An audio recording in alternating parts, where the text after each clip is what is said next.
I'm through, it ain't enough. I'm saying this to say this. You really can't give a fuck to win. See, a lot of you out here, a lot of y'all not gonna win in life, and this is why. Y'all care too fucking much about shit that don't matter. Everybody in here got something special in some type of way, but y'all don't got no fucking button. Y'all don't gotta activate the fucking button. And y'all don't believe in yourself at the bottom. Y'all don't, like me at the end of the day, even when I was in prison, I knew I was the shit. I knew I was a king, just under slave conditions. And that's what you gotta be on. And you gotta tap into your thing. And you gotta start connecting to people that don't know what you know. See, a lot of us, we got a thing, especially in our culture. We got this thing with, listen to them. Oh, what's up with the mic, man? Test. Yeah, we got this thing with listening to people and preparing to rebuttal and not listening. See, one of the greatest things about me when I came home from prison, I was a student to life. I was a student to everybody. The young boys, I don't care if you was a fucking fiend. Because everybody got their journey through life. And what we do is we judge information. We judge the people that's giving the information, and so we judge the information and we're not receptive to information. I don't give a fuck if you just had a spike in your arm, you can give me some game. And that's what made me strong out here. But a lot of times, we'll sit there and act like we know what somebody telling us. Oh yeah, I know what you're talking about, I know the fuck you don't.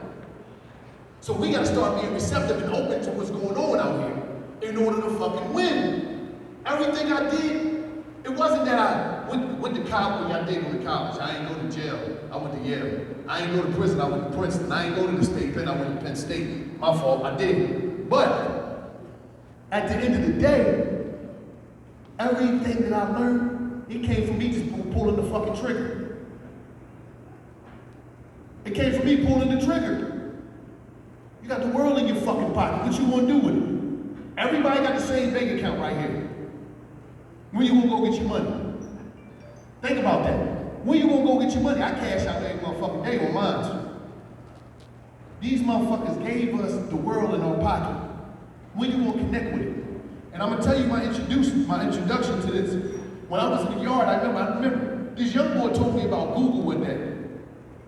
I said, this young motherfucker got me fucked up because he must really think that I'm stupid.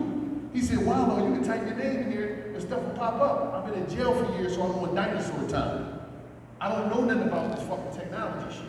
The internet, that wasn't out when I went to prison.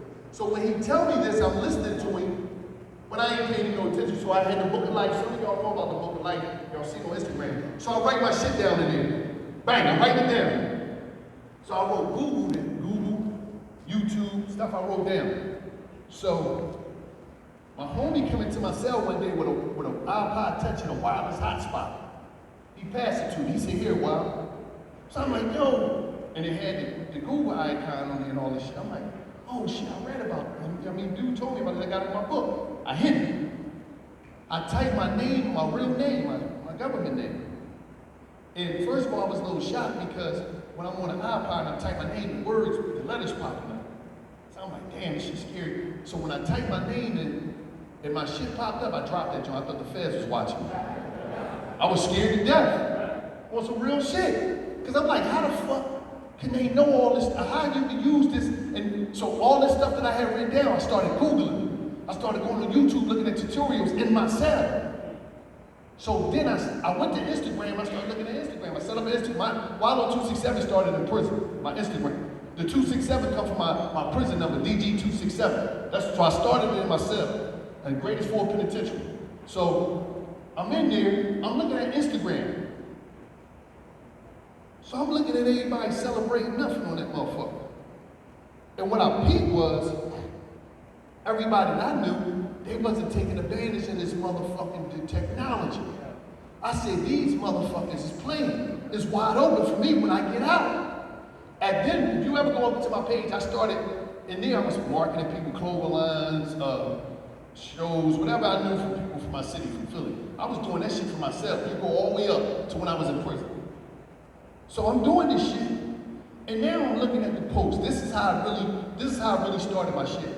I'm looking at people posts, but everybody posts was based off of things. And I'm looking at this dude posting like, if he ain't a rapper, you ain't liking this picture.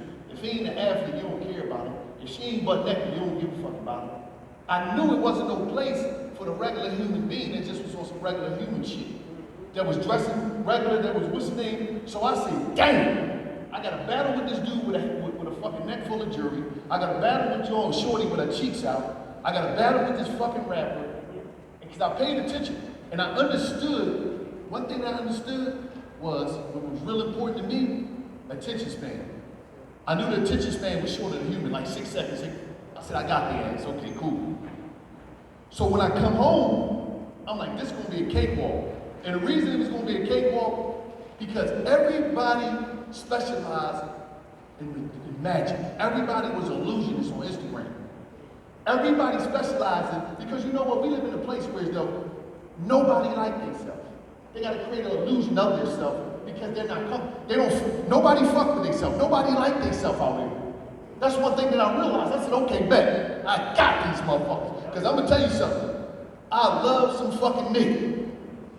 I love me. Like, I don't know what anybody else will. I love me, no matter what. I love me. In the cell, wounded, broke, wherever. I love me. I don't give a fuck. I'm never gonna stop that. So when I peeped it, I said, okay, all I gotta do is battle with some illusions. I'm gonna fuck them up. So I said, okay, I got it. So I'm in the ghetto. I said, the ghetto was gonna be my campus because you're more receptive to it because you can understand it, right? You live in Harlem, you live in Compton, you live in Long Beach, you live in Oakland, you live in Houston, you live in St. Louis, Pittsburgh, no matter where you live at, you can connect with that fucking ghetto. So when you see me in my videos, you see the trash, you see the graffiti, you see the alleyway, or you see me running and jumping off that fucking roof, running across the highway, I wasn't, a lot of people thought, damn, Wallow was crazy. I said, okay, I didn't give a fuck. Once it was coming back to me in my hood, from the homies and friends and family, and that nigga went crazy in jail. I said, bet, I got these motherfuckers. Because you know what? In the ghettos of America, when you crazy, that means, or they categorize you as crazy, that means you got a lot of time, and ain't nobody gonna jump on what the fuck you doing.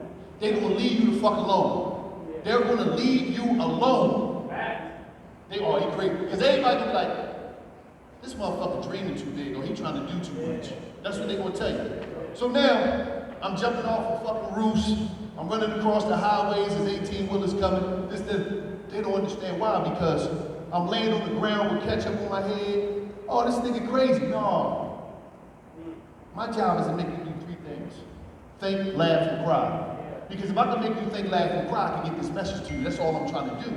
However, I give you the message. So now, when I start seeing this, when I was sitting in that cell, and I was looking at the chick, butt naked, the dude with the jewelry, the athlete, they was on their shit, I realized that I was conquering these motherfuckers, and I was getting in their way now. Because when you was coming down that motherfucking timeline, and you ran across me laying on that ground with ketchup on my head and jumping off that roof, you stopped. You stopped. Attention is the new currency. Attention is the new God in our, we guys seem like. That's like the new thing. Because everybody is fascinated with attention. You can monetize attention. So what I was able to do was get your attention. You stopped.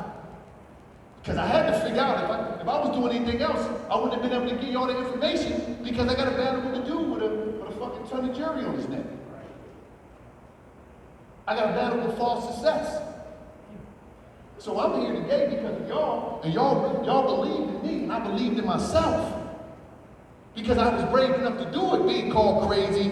This motherfucker lost his mind in jail. He must have was on some meds. I had all types of people say some crazy shit about me.